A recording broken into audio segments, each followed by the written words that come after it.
Muy bien, 8 y 4 minutitos en la República Argentina. Estamos a través de Radio Universidad y la temperatura actual en San Miguel de Tucumán 17 grados 9 décimas, 99% la humedad, vientos del sur a 6 kilómetros la hora y mucho cuidado a los que andan manejando porque tenemos una visibilidad de 2 kilómetros nada más. No se ve nada, ¿no? No se ve nada, así que a estar con mucho cuidadito. Así es. Bueno, gracias Alejandra. Acá estamos nuevamente. Buenas noches en Agenda Central, el programa Central Espacio de Ideas, en Radio Universidad. Y realmente es una tarde-noche para quedarse en casa, creo. Para los que no les gusta caminar bajo esta lluvia que molesta, porque no es la lluvia linda. Bueno, tenemos muchísimos temas, como recién lo hemos indicado. Pero sí les quiero contar que cuando uno empieza a preparar la editorial, veíamos el tema de que el gobierno nacional intimó a estos 450 peritos navales, lo que se los llaman prácticos, para que levanten el paro. Y antes de salir, ya vi que se levantó, que hubo un arreglo. Pero ¿por qué traigo este tema acá? Porque tiene que ver con esta ley de desregulación del ministro Sturzenegger, que va por todo. No hay tema de la producción del rubro que uno se imagine que este ministro y este gobierno no quieran tocar. Bueno, se levantó esto, pero tiene que ver con la soberanía.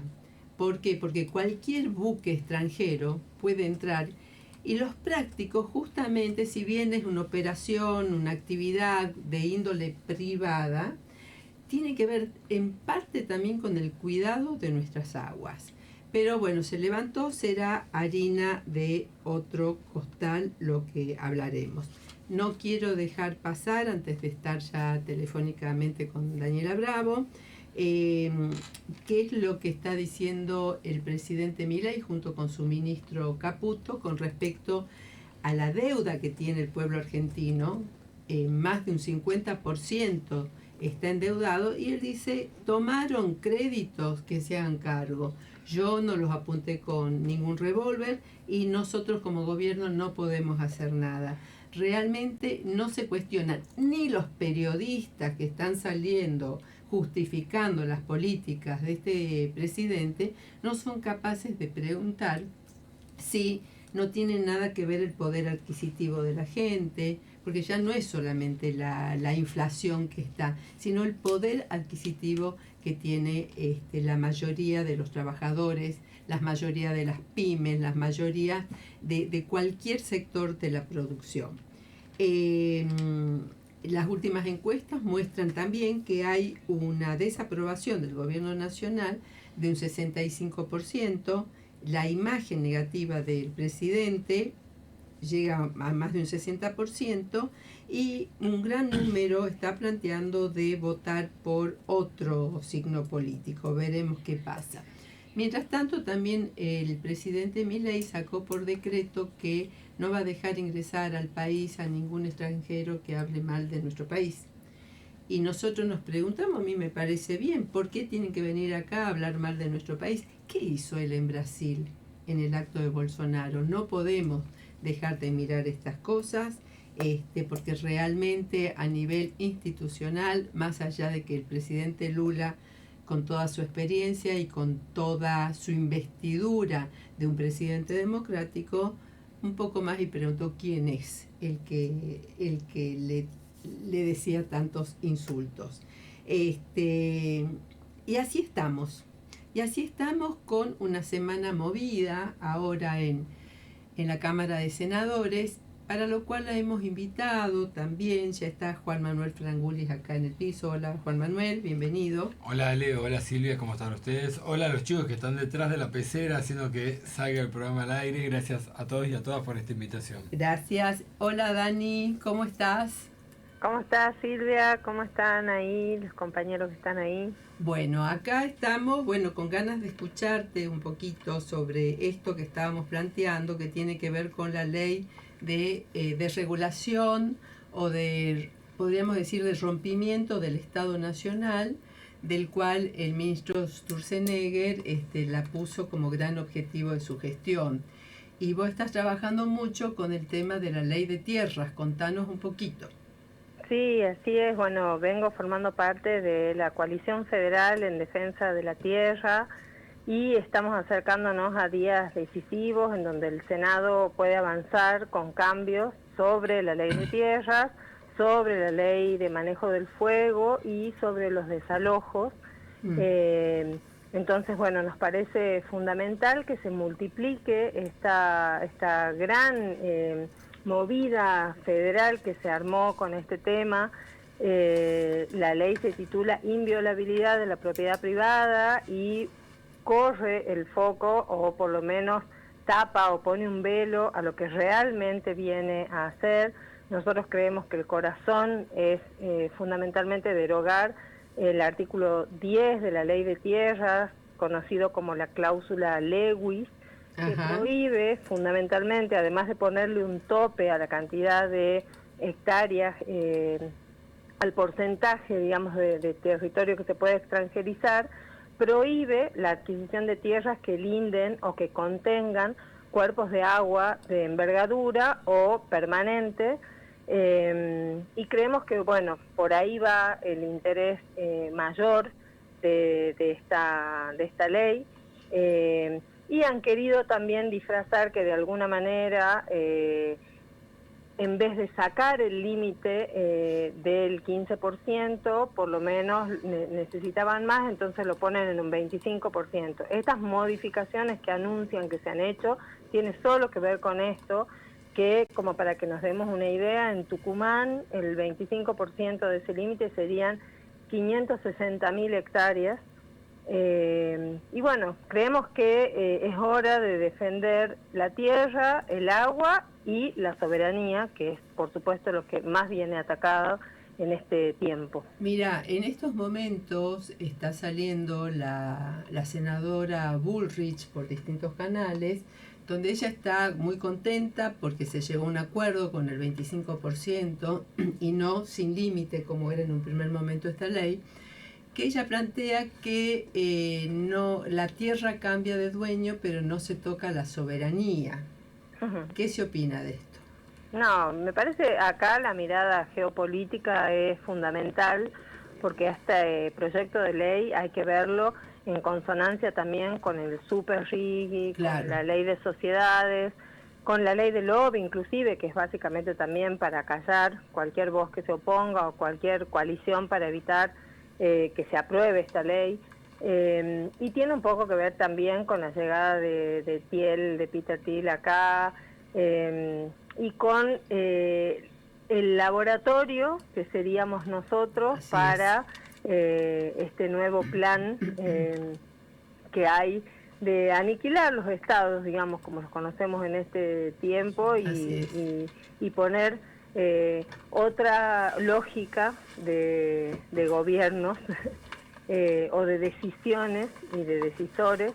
Entonces creemos que así como van de alguna manera atomizando la discusión y parecen cosas sueltas pero miradas en conjunto van hacia el mismo objetivo, creemos que esto es un núcleo y por algo se está dilatando tanto, porque no logran tener el quórum. Lo que se está planteando para mí ahora es una distracción, este límite que en vez de sin límites ir hacia el 25%, no es lo fundamental tampoco de la ley. Imagínate que en la ley actual, en la ley de tierras, que tiene el 15% de límite, hasta hoy hay un 5% de tierras extranjerizadas, con lo cual quedaría todavía un 10% para extranjerizar, que en términos de superficie sería 10 veces la provincia de Tucumán. Claro. O sea, ¿para qué necesitarían más? En realidad lo que necesitan es el agua, lo que necesitan son los puntos estratégicos, y creemos que es momento de salir como se viene saliendo, ¿no? En defensa. Ha habido una jornada acá en Tucumán el 1 de agosto, va a haber otra jornada el 6, como se hace en todas las plazas del país. Me parece que es un tema que ha logrado movilizar a un montón de grupos, tanto autoconvocados como activistas ambientales, como grupos de presión política y hay muchos senadores inclusive manifestando su posicionamiento, hay muchos especialistas en las temáticas que han ido a hablar al Congreso y que están todo el tiempo debatiendo para poner en agenda este tema y en agenda de la sociedad. En Así este momento tenemos que salir a jugar todos en defensa de la soberanía. Mira, hace un tiempo leía desde una mirada latinoamericana que más allá de América Latina de ser una región geográfica, es un proyecto político-económico de estos grandes sectores, justamente por el agua dulce, que tiene que ver con todo esto que se está planteando, ¿no? Dani, ¿cuándo es y a qué hora, cuándo, dónde y hora la concentración para decirle no a la ley de tierras acá en Tucumán? Bueno, varios grupos han ido convocando y van a ir confluyendo en la Plaza Independencia. Hay convocatorias desde las 12 del mediodía, después empiezan actividades artísticas y muestras y música a las 2 de la tarde y a las 6 de la tarde se haría un acto de cierre en donde también confluye una marcha que vendría desde la Plaza Irigoyen, convocada por Carolina Montero,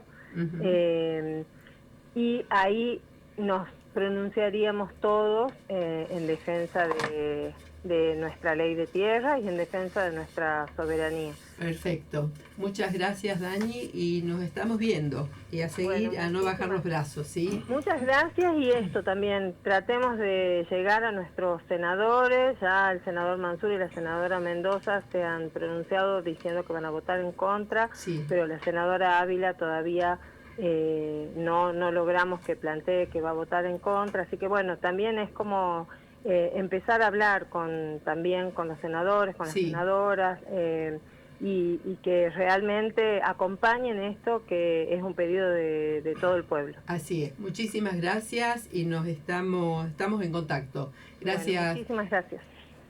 Estuvimos en una conversación telefónica con Daniela Bravo, concejala del municipio de Tafí Viejo. Bueno, ahora sí, ya estamos sin los auriculares. Hola, Chino querido, bienvenido. Muchas gracias. Ya estamos acá, bueno, contentas. Hola, Chino.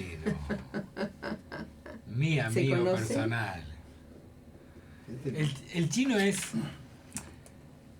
conocido ahora porque la policía de Osvaldo Jaldo lo detuvo al grito de zurdo que hace acá cuando hacía registro fotográfico de la despedida de Indio Solari, pero es amigo, buena gente, fotoperiodista, formador de fotoperiodismo en Argentina, ha hecho cosas en América Latina, ha hecho cosas en Europa. Qué presentación, ¿eh? Escucha, y es buena gente, lo que importa es que es buena gente. Bueno, eso es muy importante, y que lo diga un amigo mucho más.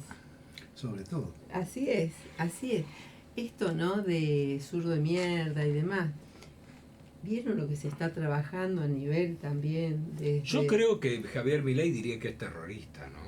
¿Sí? Sí, yo me siento acá a distancia, para quienes nos están viendo en la transmisión audiovisual, van a ver que está Silvia entre el Chino y Quintero. Tengo miedo que se vaya a inmolar acá y... Pues viste que para el actual presidente de la Nación, toda disidencia en democracia es terrorismo también. Todo. Qué grave esto. Además, ¿no? saca fotos. Ni siquiera hace falta la disidencia. Alcanza con ser profesor universitario, alcanza con ser periodista.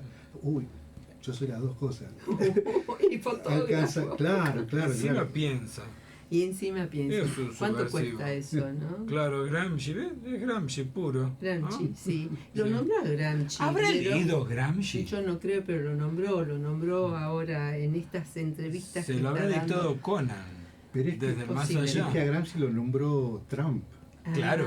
Entonces, claro, él lo copia. Claro, y lo de los extranjeros también lo copió. Claro. Sí, viste grave, que ¿no? contaba Silvia cuando arrancaba el programa esto de que el actual presidente de la Nación, ha decidido que una vez más no va a hacer caso omiso a lo que dice nuestra Constitución, que habla de que esta tierra es para todo aquel que quiera habitar el suelo nacional y en el desarrollo comunitario, y ha dicho, los que vienen de afuera no van a entrar si no piensan como yo. Bueno, es una copia de lo que dijo Trump, pero en realidad Trump lo dijo porque Trump está en campaña. Entonces, en medio de su campaña, en la guerra por China y qué sé yo, y estas cosas que se están loteando el mundo, lo dijo Trump primero, Milei después.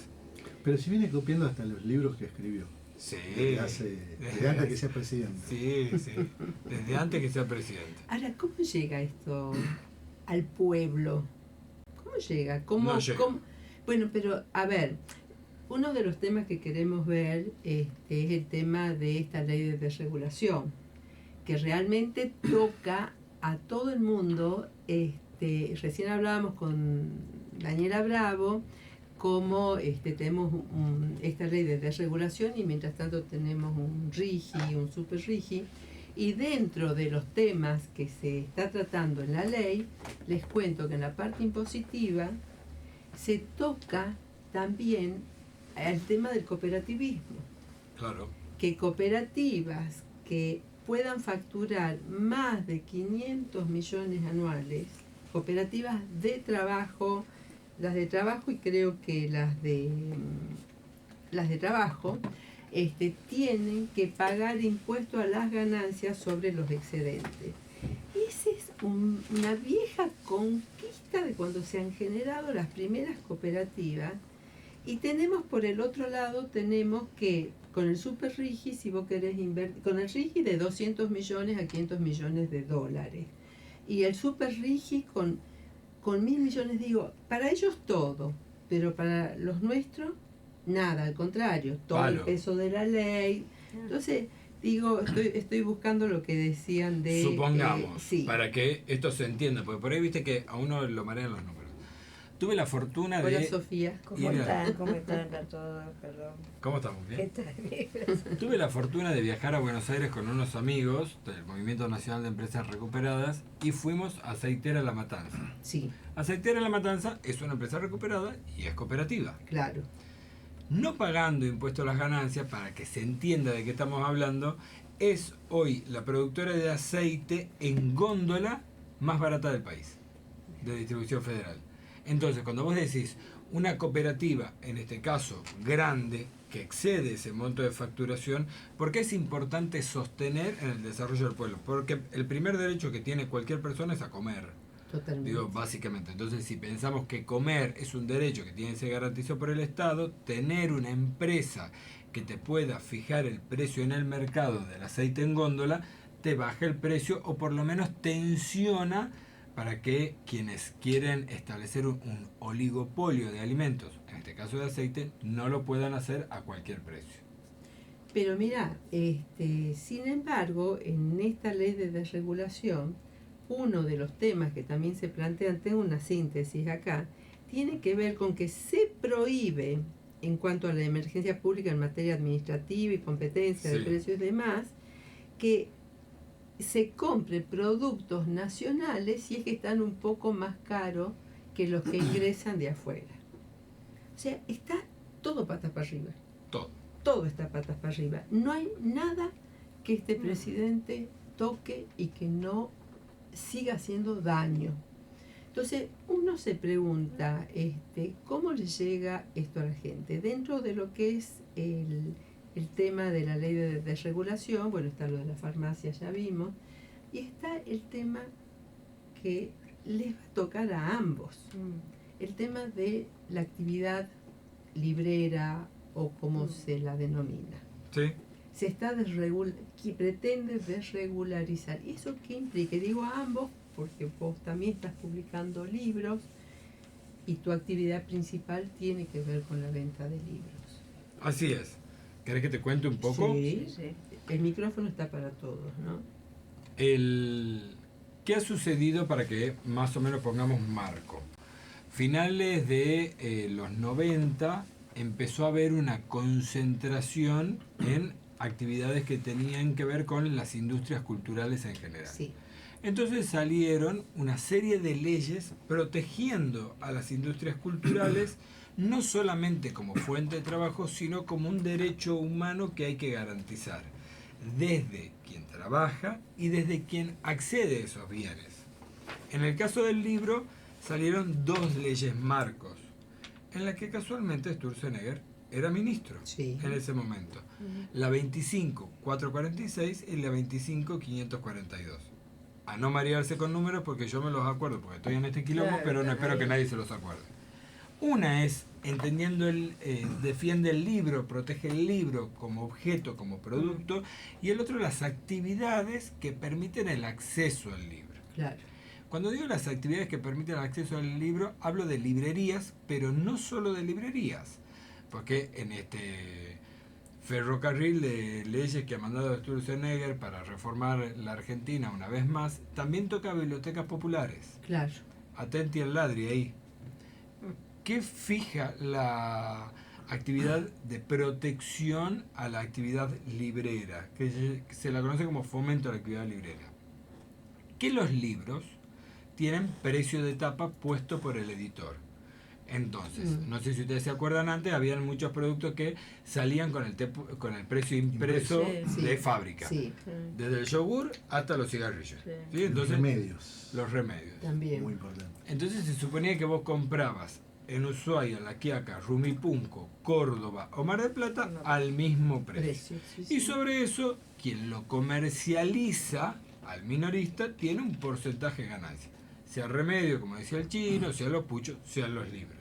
Entonces vos tenés fijado un precio justo porque entendés que tenés que garantizar el acceso a ese bien y no puede quedar la posibilidad de acceso a ese bien en pocas manos. Ujú. Entonces, no podés permitir que haya un oligopolio o un monopolio sobre ese bien. Entonces, en condiciones de igualdad, vos le fijas precios para el mercado. Y la competencia se va dando en función de lo que vos haces a la vuelta de eso. Claro, el valor agregado, lo que Desde que tenés que tener un farmacéutico en la farmacia Totalmente. y no puede ser uno en el fondo de la casa que vaya recetando, hasta, me voy a comprar este libro en este lugar porque Claro. acá se presentó el libro del chino, porque acá se hacen clubes de lectura, porque hay un librero que recomienda, etc. ¿Qué se evita con esto? Se evita que las grandes superficies, en ese momento, hoy yo le sumaría las grandes plataformas, establezcan los precios de mercado. Por ejemplo, hasta el año 97, en Inglaterra, había una ley como la Argentina. En Inglaterra se la saca esa ley a pedido de Amazon, básicamente. ¿Sí? Amazon entra al mercado y cuando entra al mercado compra los libros que más se venden, la tirada total del libro. Entonces va a decir, che, ¿cuántos libros se ha publicado de Los Hijos del Chino Pantoja? Bueno, se han publicado 5.000. Listo, yo compro los 5.000. ¿Y cuánto sale hacerlo al libro? Bueno, hacerlo al libro sale 30.000. Bueno, yo lo voy a vender 25 y voy a perder plata, no me importa. ¿Por qué? Porque es el 0,05% de mi facturación total, pero me fideliza el 30% de los clientes. Entonces, voy al súper, para poner un ejemplo que todos entendemos, nos gusten los libros o no. Yo voy al súper y digo, che, qué barato el queso cremoso en el súper.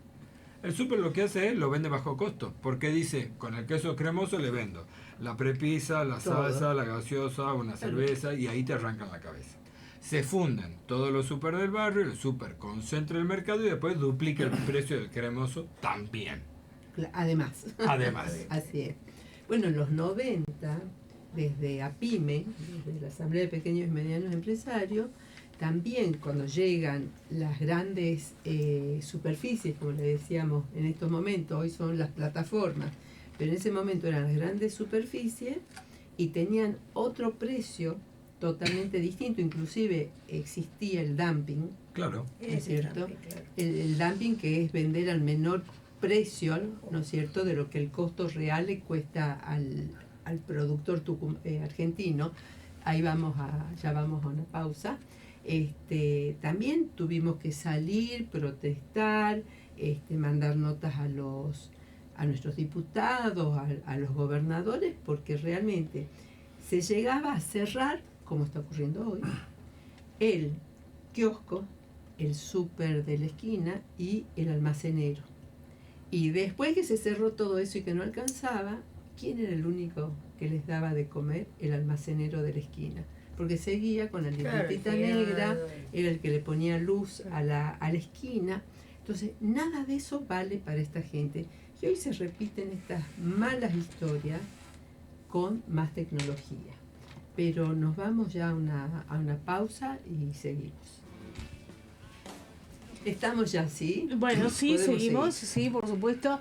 20-30, de paso la temperatura, 17 grados 7 décimas. Y también quiero invitarlos a que nos sigan a través de twitch.tv/Radio UNT y a través del Instagram, por supuesto, de Agenda Central, o sea, en el Instagram @central.tucumán. Muy bien, gracias. Estábamos recién viendo acá el libro del chino, Hijos 20 años después en Tucumán, que ya Juan Manuel se encargó también de nombrarlo mucho, además que se lo presentó en el griego, en la librería. Pero, ¿qué te lleva, Chino, a sacarlo 20 años después? Aclaro que es un libro sumamente emotivo. Y bello. Y bello, que hay que tenerlo. Bueno, ¿Qué muchas pasó? gracias. ¿Qué pasó con esto? Te escuché en la presentación, con los propios hijos, los actores principales de... Mirá, en realidad, el que salga tanto tiempo después casi como saldar una deuda, primero conmigo mismo, porque la calidad bien entendida empieza por casa, pero fundamentalmente con mis retratados y retratadas, porque es un colectivo con el que yo empecé un vínculo justamente a partir del libro hace un montón de años y que fue creciendo por la vida misma, una vida muy atravesada por el activismo de todas las personas involucradas. Y que, bueno, con el transcurso de los años, como te digo, mi propia vida fue atravesada por esa historia y por amistades muy profundas y por cercanías que van mucho más allá de lo que puede ser el vínculo que habitualmente se da entre un fotógrafo y un fotografiador. Pero bueno, eso en plano personal, pero hay un plano, ¿cómo decir?, desde una perspectiva más amplia, social, política, colectiva, comunitaria, donde creo, sin falsa modestia, que también era un trabajo necesario de que esté también en este formato. Y esto lo digo después de que durante todos estos años haber visto que este trabajo empezaba a tener una repercusión y aparecía en lugares que yo no me hubiera soñado jamás. No solo en exposiciones, que hubieron un montón, en lugares muy exquisitos, para decirlo de alguna manera, en el circuito artístico, sino también en escuelas, en universidades, en lugares a donde el acceso a este debate que estaba proponiendo el libro, el aportar, mejor dicho, a ese debate, estaba en lugares que yo, como te digo, no me hubiera imaginado jamás.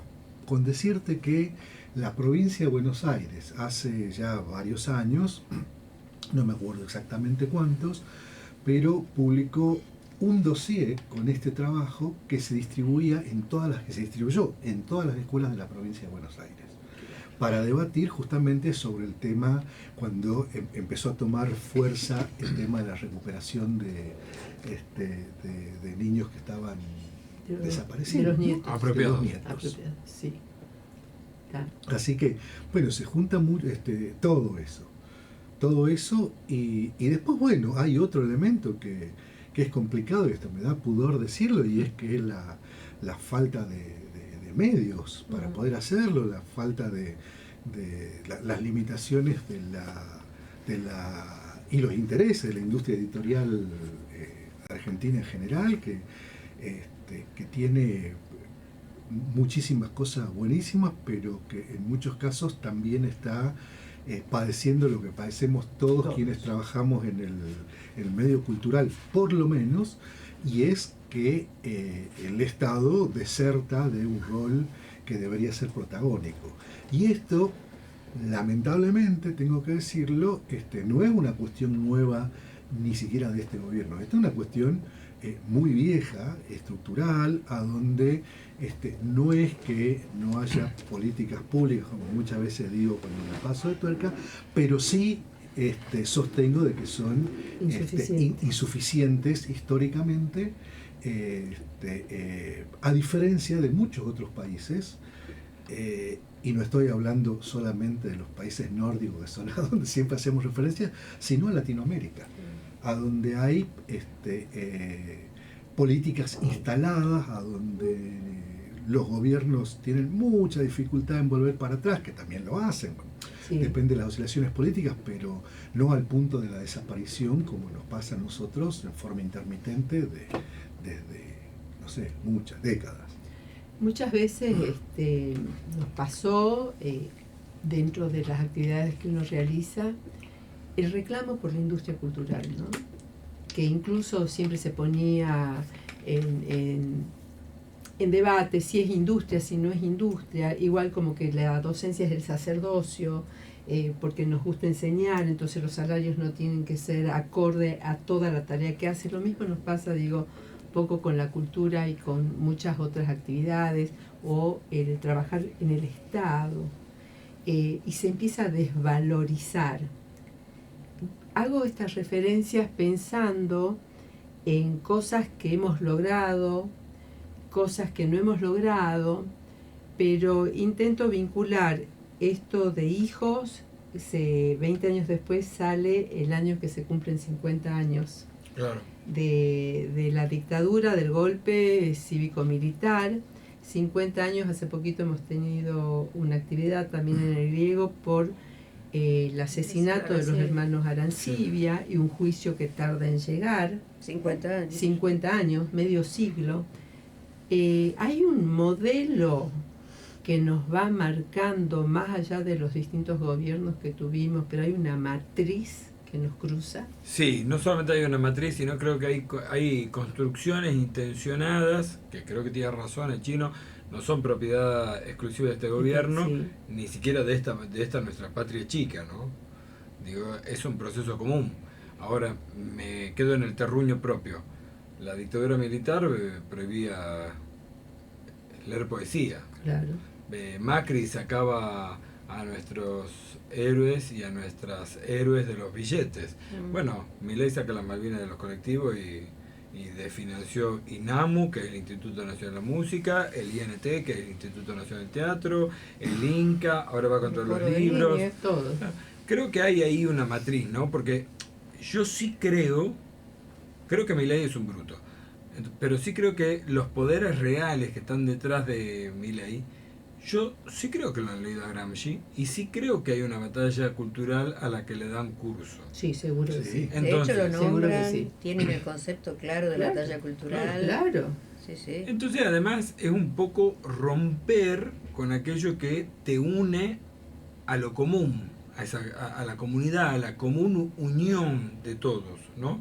Entonces perdés aquello que te dé identidad, que te genera gregariedad, que te genera identificación con el otro, que te hace entenderte parte de un todo que te excede como persona. Digo, es romper un poco de eso en la lógica de una irrupción, además, mundial, performativa, de la tecnología, que te hiperfragmenta, que te aísla, etcétera, etcétera, etcétera. Entonces ahí entendés cómo de repente vas a decir, che, ¿cómo este tipo que está rompiendo todo por todos lados no tiene una resistencia en las calles lo suficientemente fuerte y cuantiosa para darle un estate quieto?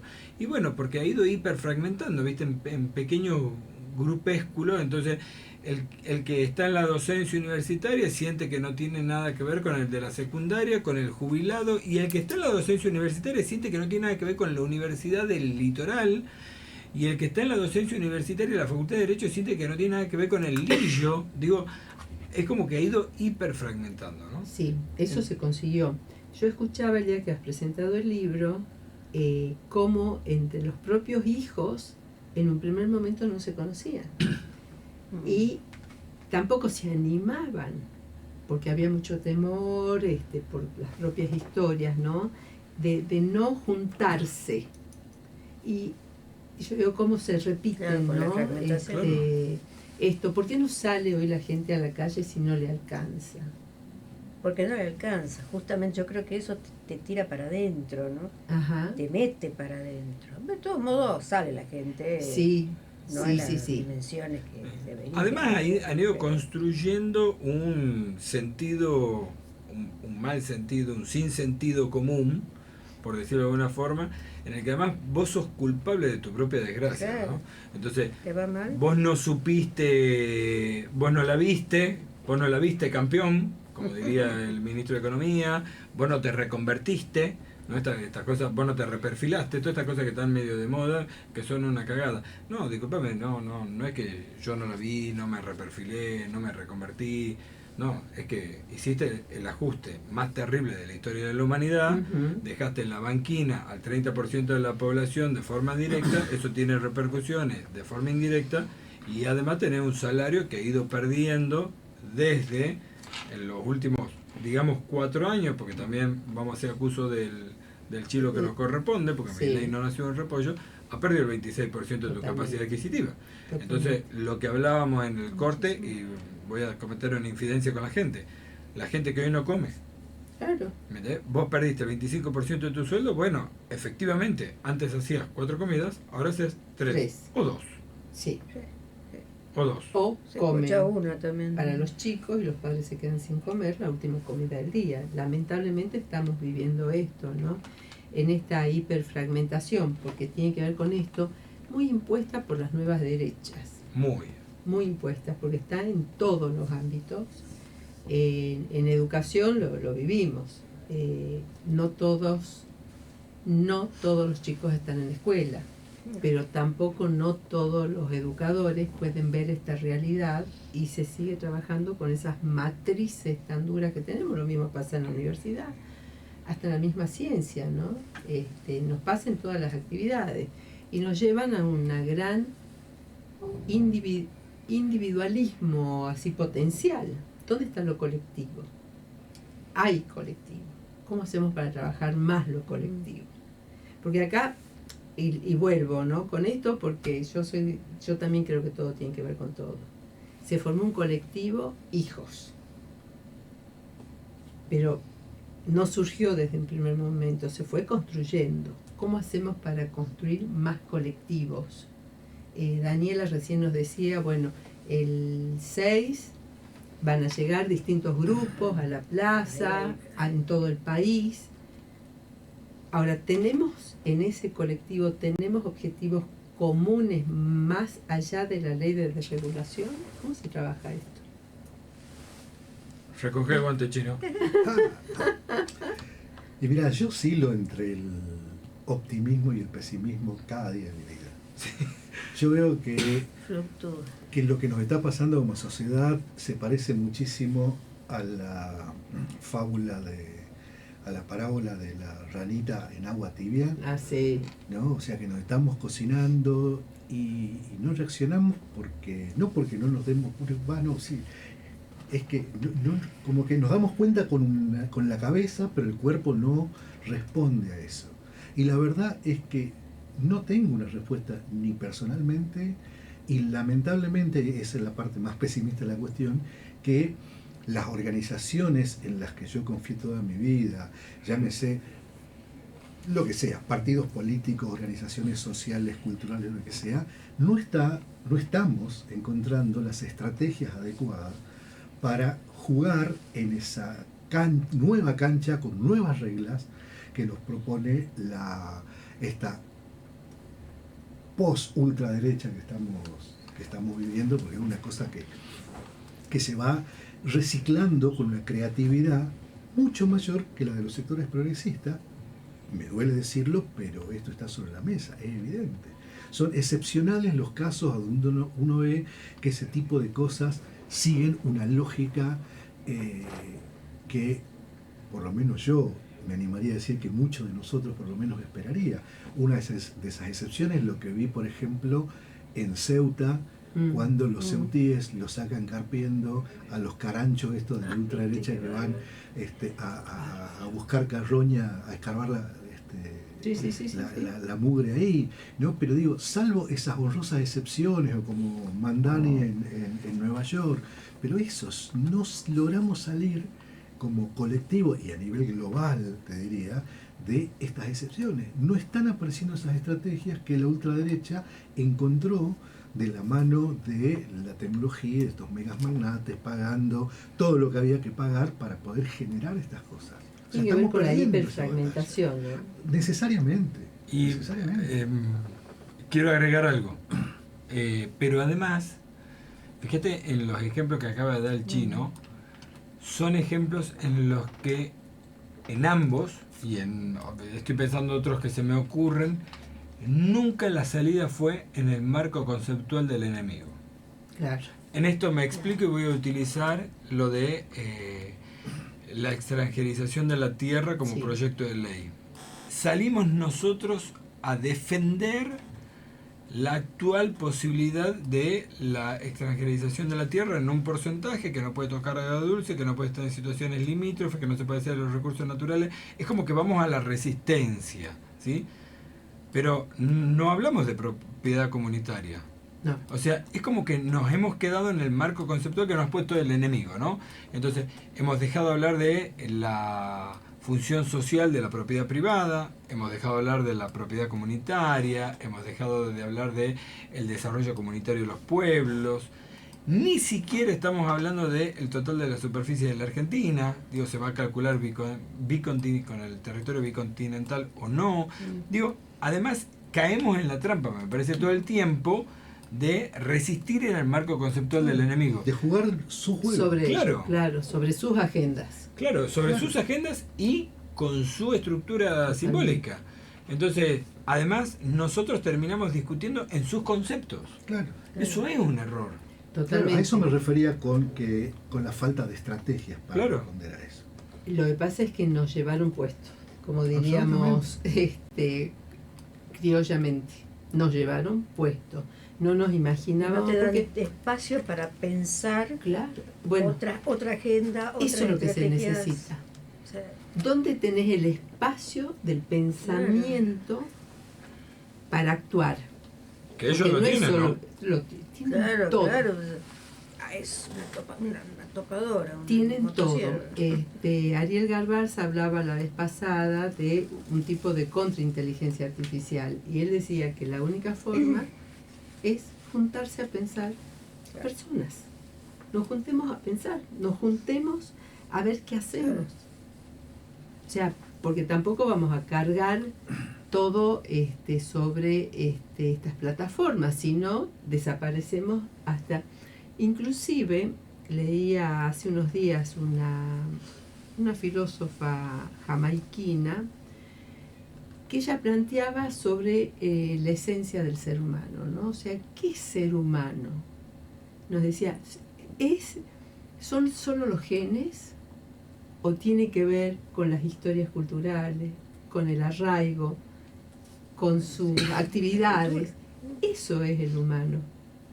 Porque si no lo miramos así, nos entregamos, que hagan con nosotros lo que quieran, como están haciendo con algunos ya, marionetas del poder. Y nos pone a quienes pensamos distinto en esta situación, como bien se lo has planteado, que por ahí amaneces muy optimista y por ahí tiras todo. Y yo creo que tenemos que ser optimistas. Cuesta igual, ¿eh? Cuesta. Mucho, Te quiero decir, muchísimo. Mira, el optimismo es la voluntad y el pesimismo es la realidad. totalmente, pero si no nos juntamos justamente para generar más optimismo, porque la desesperanza inmoviliza.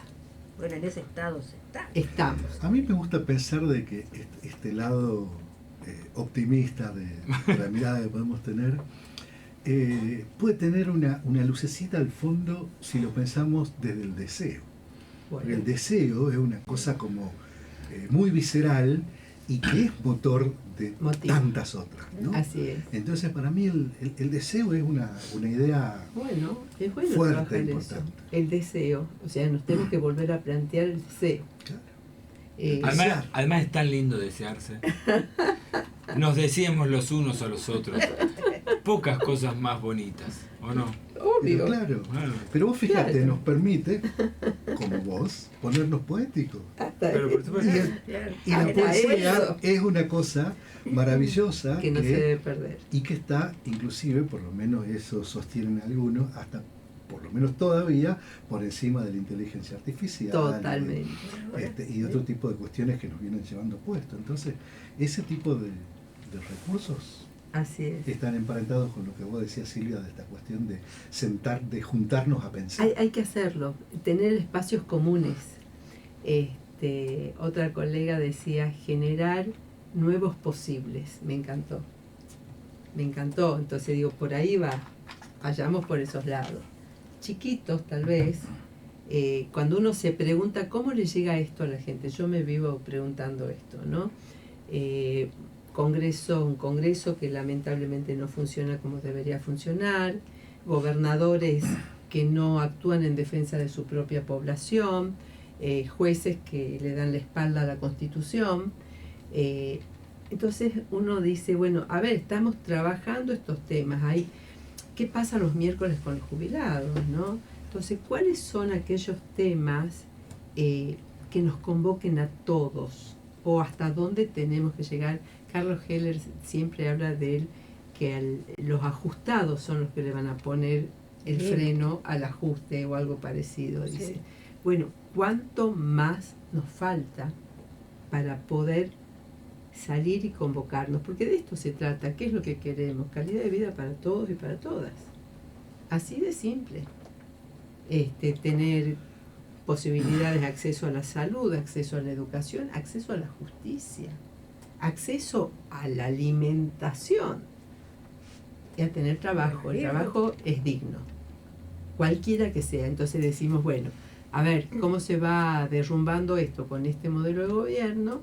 Con muchas matrices que traemos desde hace mucho. Bueno, demos ese batacazo necesario de poder pensarnos desde otros lugares. miro detrás del chino la frase, ¿no? Los sí. pies en la tierra, la mirada en el cielo. Con los pies en la tierra, en el inicio del programa vos hacías referencia a una encuesta. Sí. Me parece que has tomado la de Hugo Aime. Y la de Subán Subán Córdoba. también. Y la de Subam. Sí. Bueno, que habla de un 60% de la población que le ha picado el boleto al actual gobierno nacional y un poco más del 60% que además no le gusta este modelo. Salió una encuesta hoy de Delfos, que es Sí. otra consultora, que habla de un 70% de la población que le ha picado el boleto a este gobierno. Por ahí, en esos indignados, en los ajustados, como dice Heller, por ahí hay que buscar la semilla Así es. de ese subsuelo que se va a ir sublevando. Yo sí creo que a eso hay que darle más carnadura. Totalmente. Hay que pensar en que son procesos históricos. A mí me desespera muchas veces pensar en mañana, porque además la vorágine te va llevando, Así ¿no? es. Te voy a decir, che, yo tengo un negocio, sí, yo tengo una librería. Bueno, ya ni siquiera pienso que va a pasar fin de mes, pienso cómo voy a hacer para pagar la luz en 2 semanas. Así O sea, además he ido corriendo esas posibilidades por lo vertiginoso del día a día. Porque te van aumentando incluso las tarifas sin que vos te des cuenta. Hoy, Claro. dato de hoy. Claro. Entonces estamos. Bueno, gente querida, gracias Chino por estar acá, Por favor. gracias Juan Manuel, gracias Ale por acompañarnos y ya Pablito nos está haciendo seña Ya, desde ya nos allá que tenemos que ir cerrando el programa. Nos vemos el próximo martes acá en Agenda Central 94.7 y a seguir pensándonos que sí se puede. No puedo decir eso, me hace acordar a otro Sí, presidente. no, me queda No. fiel. Es que hasta eso. Hasta ¿viste? eso, nos Sacan eso, sí. robaron las palabras. Lo imposible solo tarda un poco más. Sí, Claro, sí, así claro. es. Así es. Igual parte de la batalla también es recuperar las Totalmente. palabras, los Libertad. colores. Así es. No, yo discutía con alguien mucho sobre el amarillo. Claro. Y le decía, no, el amarillo, ¿por qué se lo van a llevar? O el violeta ahora. Usemos, O el pongamos violeta. algo amarillo. Claro, así es. Muchas gracias. Nos vemos el próximo martes acá en la 94.7.